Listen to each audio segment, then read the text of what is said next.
Hey everyone! In this video, I'll show you how to create a dynamic parallax animation in Figma, simulating depth and motion for a more immersive experience. Parallax works by moving background, midground, and foreground layers at different speeds, so your design feels three-dimensional and alive. In Figma, the simplest way to achieve this is with Smart Animate. Start by arranging your layers in a frame. For example, a sky layer in the background, mountains in the midground, and text or grass in the foreground.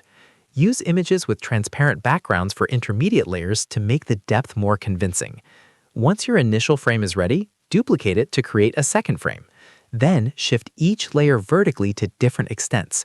Move the foreground the farthest, the midground less, and the background only slightly.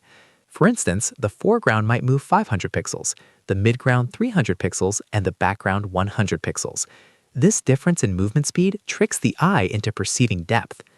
Next, set up the prototype by linking the first frame to the second. Choose the on-drag trigger to make the movement interactive. In the animation settings, pick Smart Animate and apply easing like ease out or gentle to smooth the motion.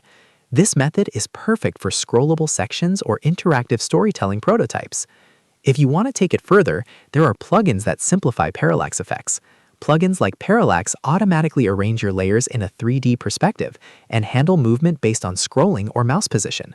Shapelax offers more control for timing and direction, letting you create highly detailed parallax effects that respond dynamically to user input. These tools save time and allow more complex animations than manual Smart Animate setups. For a professional finish, consider a few extra techniques. Use masks so that layers moving outside the frame remain invisible, keeping the scene clean. Adjust the opacity of distant layers to simulate fog or atmospheric depth.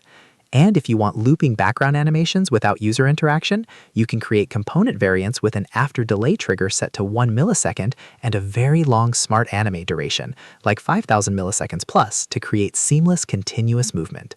With these techniques, you can create immersive parallax animations in Figma that feel interactive, polished, and visually engaging, whether for prototypes, presentations, or web app mockups.